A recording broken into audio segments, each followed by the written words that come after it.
Bom, meu nome é Jorge Marinho, eu sou ator e contador de histórias. Faço mestrado na Universidade de Brasília, no programa de pós-graduação em artes cênicas e pesquiso algumas relações entre os ofícios de ator e de contador de histórias.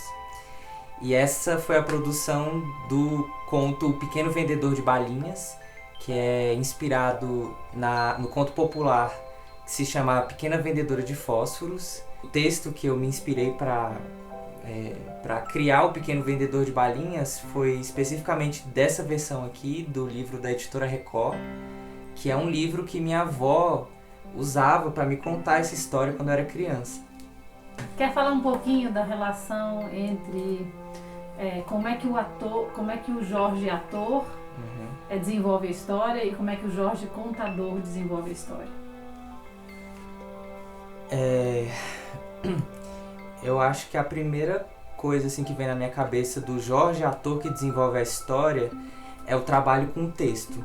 Então é um trabalho que eu reconheço assim, é como se fosse como se eu pegasse um texto dramático, de literalmente entender as unidades, o caminho, o subtexto, o que não é dito explicitamente pelas palavras, mas que pode ser dito pelas ações, pelo gesto e pela encenação, digamos assim. Então acho que essa é a primeira coisa, assim, que o olhar meu como ator parte em busca do texto. E o Jorge contador pensa na experiência contação, talvez, em como contar essa história com as pessoas. Que é uma ideia que eu aprendo com Angela Barcelos Café, que é pesquisadora em contação de histórias, doutora também na Universidade de Brasília, e com quem eu aprendo sobre também o ofício do contador de histórias. Ela tem muito essa ideia de não só contar para, mas contar com. E aí o contador, o Jorge Contador, fica buscando contar com. Fala um pouquinho do mecanismo do vídeo, quer dizer, como é que você está usando o vídeo para contar com? Porque é diferente quando você está ao vivo, né? A primeira coisa assim que eu senti necessidade de ser uma escolha, por exemplo, é o plano sequência. 3 por 10, 3 por 10, 3 por... De repente uma moto passou acelerada. E para não ser atropelado, o garotinho deu um pulo pro lado, derrapou no asfalto e caiu no meio da pista. Suas balinhas esparramaram-se todas pela rua e seus sapatos. O fato de não ter cortes e de alguma maneira me obrigar a me conectar com você aqui pelo olhar da câmera e imaginar quem está ouvindo e assistindo a história. De evidenciar um pouco mais a artesania, que eu acho que se aproxima do ao vivo, né? Que eu conto aqui com as pessoas. Se eu for fazer um paralelo, é como se no presencial é plano de sequência também, né? Porque, tipo, não tem o corta e volta e para. Então, acho que essa foi a primeira ideia, assim, que me faz... Me obriga, no bom sentido, de estar com a pessoa que está do outro lado. Mas o pequeno vendedor de balinhas já tinha ido com sua avó para um lugar onde não há tristeza, violência, abusos, sede e fome. E sobre a relação entre personagens e a narração? E tem texto que é de personagem, tem texto que é do contador. Como é que você faz essa...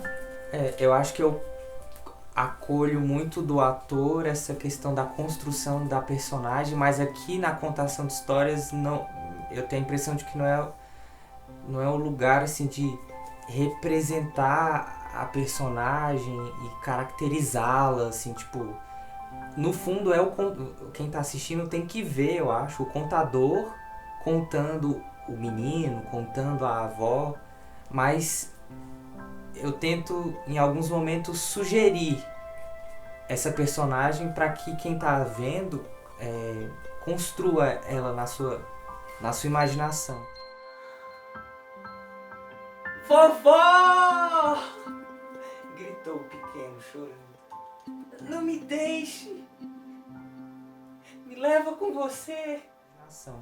Então eu sinto que tem um trabalho muito mais que eu acho que é tanto de ator como de contador de histórias, que é de sugerir a personagem por algumas ações, alguns gestos, e aí eu sinto que as mudanças, a construção delas são mais sutis, mas precisa nessa sutileza ter muita precisão também, e é um exercício. E tem momentos que, sendo bem sincero, quando eu tô contando, eu realmente eu não sinto também necessidade de dizer aqui é o menino, ou aqui eu acho que tem momentos que as camadas se sobrepõem e vai ser um papel divertido de quem tá assistindo. Dizer assim, aqui eu vi o menino, aqui eu vi o contador, aqui... Eu acho que é legal essa sobreposição, assim. Enquanto se eu fosse talvez fazer a peça, acho que iam surgir outras demandas, assim. Você falou da diferenciação, né? E os pontos em comum? Eu acho que o ponto em comum é a essência, assim, é o comunicar. Eu quero comunicar uma história. E aí eu vou pegar as ferramentas que eu tenho para comunicar essa história na beleza, na poesia e nos símbolos que eu acho que essa história merece. Pode ser legal também falar um pouquinho de como foi chegar até aqui, desde o processo de começar, o que você passou, como foram os ensaios, como que você pensou. Eu venho namorando essa história já tem um tempão, e aí eu tinha essa ideia de tentar criar algo, porque a Pequena Vendedora de Fósforos traz o aspecto universal, né, da desigualdade, da miséria, da criança que não pode ser criança, mas ao mesmo tempo eu queria trazer essa história mais um pouco mais no nosso chão, assim. E aí que veio o Pequeno Vendedor de Balinhas. E aí a primeira etapa foi criar mesmo esse texto, a partir do conto popular da Pequena Vendedora de Fósforos. E aí foi um trabalho muito legal, assim, porque eu acho que é a base, assim. E a partir daí já me vieram algumas imagens, por exemplo, eu queria que tivesse o pisca-pisca. Porque na Pequena Vendedora de Fósforos ela enxerga as velas, ela acende, né? As velas, e a luz é muito importante no conto. E aí na adaptação, na recriação, eu queria já o pisca-pisca. Então acho que o pisca-pisca foi o ponto de, tipo assim, eu quero pisca-pisca, aí depois a gente vê o resto. Aí foram surgindo elementos que eu acho que vêm não por acaso, tipo esse tipo de tecido de cobertor, né? Que é o que a gente vê, que são cobertores para doação, para pessoas em situação de rua. Porque aí eu sinto que os símbolos começam a surgir da história e aí eles vão se materializando. E aí por isso os cobertores, o pisca-pisca colorido, que é que me remete às balinhas, o amarelo, o branco das estrelas. E aí foi literalmente começar a experimentar, e a gente fez um trabalho remoto de eu fazendo experimentações sozinho aqui e gravando eu mesmo, tipo, e a gente foi construindo junto enquanto coletiva. E aí cada um vai trazendo ideias e a coisa vai se materializando, assim.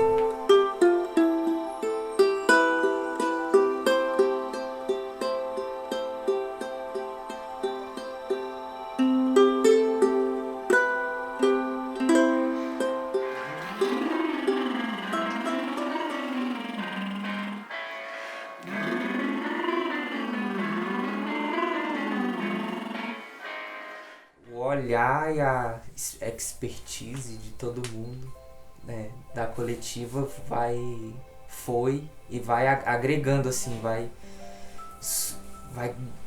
o negócio vai virando, assim, vai se tornando. Aí quando a gente vê,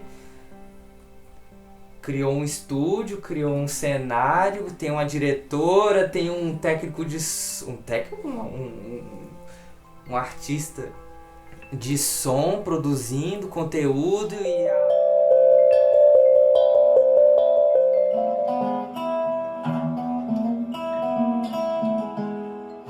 a filmmaker, cineasta. Quando eu tava testando ali, eu acho que pode ficar interessante essa subida, tipo, mais do lugar que ele tá. Entendi. E aí eu ia me adaptando aqui pra chegar nesse. Mas ao mesmo... preparador vocal, mas eu tô falando as funções, mas na prática vira tudo... Não sei, a gente tá todo mundo em prol do pequeno vendedor de balinhas. E aí cada um vai... contribuir como o menino pede, o menino da história. Eu queria também já desde o início que fosse uma coisa artesanal, um pano. Eu acho que traz um pouco da presença do teatro para ser compartilhada via câmera, em situação de vídeo. Que eu acho que a gente lida no teatro, assim, é obrigado a lidar bem com poucos recursos, mas isso tem uma potência também, que eu espero que você tenha podido ver, né, no conto. Eu acho que tem uma coisa muito bacana, assim, da gente estar trabalhando num coletivo, quer dizer, de ter uma pesquisa que é do Jorge dentro de um coletivo, que é a Coletiva Teatro, que é um grupo de pesquisa dentro da UNB, no Departamento de Artes Cênicas, que é esse sistema um pouco de colaboração mútua e de provocação mútua também, que eu acho que é muito bacana que acontece. E cada um, embora cada um tenha a sua pesquisa individual, todo mundo abraça com muito carinho, com muita artesania e com muito cuidado e respeito o projeto de pesquisa do outro, o projeto de pesquisa alheio. Então, no caso do Jorge não foi diferente. O Jorge chega assim, como quem não quer nada, eu tenho uma historinha pra você, assim. Lê lá, eu mandei pra você, lê quando você puder. Aí nessa, ele ainda foi assim, carinhoso, ele diz assim, seria melhor se você pudesse ler quando você tivesse assim um tempinho com calma. Aí quando eu vi essa mensagem, eu falei, pronto, lá vem o Jorge, que é jovem na idade, mas um ancião na alma, né? E de fato eu li resolvi escolher um tempo enquanto que eu tava assim bem calminha, bem tranquilinha, que é raro, mas falei, não, vou ficar bem assim quietinha, vou ler história. E acabei de chorar com a danada da história, né, óbvio. Chorei horrores, aí tive que assim realmente respirar para depois ligar pro Jorge, falar da história e tal. E aí a coisa vai começando a tomar corpo, né? Alguém ouve uma coisa aqui, o outro ouve uma coisa ali, o outro fala aqui, e aí a gente na pandemia ainda mais vai ficar mais difícil. Normalmente a gente se encontra no laboratório e tá todo mundo ali e a coisa surge dali. Nesse período da pandemia foi um pouco mais desafiador, mas nem por isso menos encantado e encantador o processo, né? Cada um vai contribuindo a partir da sua perspectiva, a partir do seu talento. O Jorge começou a mandar experimentos das coisas que ele estava fazendo, primeiro em áudio, pra gente ouvir. Aí o sonoplasta, que é também técnico de som da Universidade, o Glauco, ouviu, fez uma música linda, que é o Caçador de Borboletas, que já tá querendo mudar para chamar de o Vendedor de Balinhas, em homenagem à história. E aí a partir do áudio a gente de repente tem uma outra dimensão da história, e da delicadeza da história, e das várias camadas que a história tem, e das várias metáforas que ela implica num país como o nosso, onde teoricamente as crianças têm direito à educação e à cultura, e enfim, casa, né, um lar, enfim. E aí a história vai começando a receber o carinho e a artesania de cada um dos colaboradores do grupo de pesquisa. E isso para mim é a parte mais gostosa. Porque todo mundo contribui com o melhor que tem e provoca o melhor no outro a partir dessa perspectiva. E aí assim, aí a coletiva começa a tomar corpo. Aí estamos aqui todos de camiseta hoje no apartamento do Jorge, com esse mini estúdio, fazendo essa mini produção desse conto que é gigante, essa história que é gigante.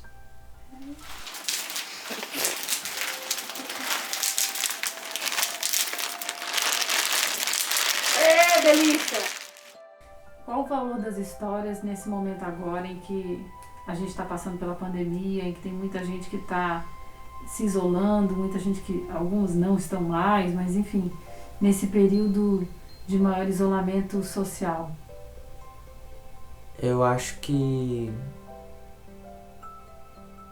é como se, tipo assim, é como se de alguma maneira a gente tivesse, todo mundo fosse esses pontos de luz aqui no pisca-pisca,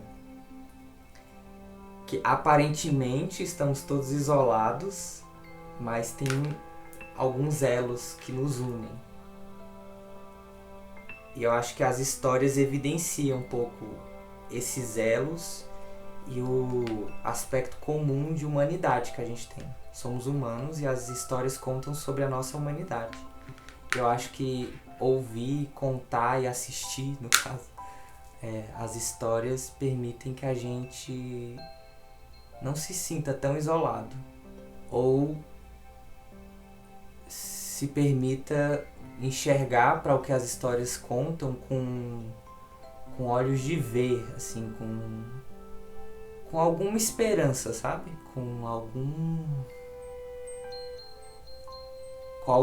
Como se fosse algum fármaco muito, assim, que precisamos descer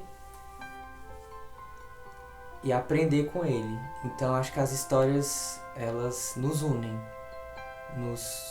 usando também uma imagem do conto, elas nos mostram que somos estrelas de um mesmo céu. Não, queria só agradecer a todo mundo que participou, todo mundo que ajudou, todo mundo que contribuiu. A coletiva, a UNB, como sempre, nos dando apoio, o Departamento de Artes Cênicas. Espero que a gente possa fazer ainda mais histórias, contar ainda mais histórias, levar o trabalho que a coletiva faz para mais lugares, para mais pessoas, como a gente já vem fazendo, né? E que o site está lá. Venham, visitem o nosso site www.coletivateatro.unb.br. Serão muito bem-vindos. E essa produção, O Pequeno Vendedor de Balinhas, aconteceu graças a um convite muito carinhoso do Boca do Céu nas Nuvens, que é um evento, um encontro, na verdade, um encontro internacional de contadores de histórias. E aí o Boca do Céu acontece de 2 em 2 anos, e aí esse ano, que é o ano que acontece o evento, está acontecendo de maneira online. Então eles me convidaram para produzir um vídeo, e aí foi também onde surgiu o Pequeno Vendedor de Balinhas. Então eu quero agradecer o Boca do Céu nas Nuvens e quero agradecer o apoio da Universidade de Brasília, o apoio do Programa de Pós-Graduação em Artes Cênicas da UNB e também o Decanato de Pós-Graduação que fizeram essa produção ser possível. Se você pudesse escolher alguém para estar na plateia, alguém especial assim para estar na plateia. Minha avó, porque se não fosse ela, eu não ia lembrar dessa história. Minha avó, minha mãe e meu irmão, o João. Cascade.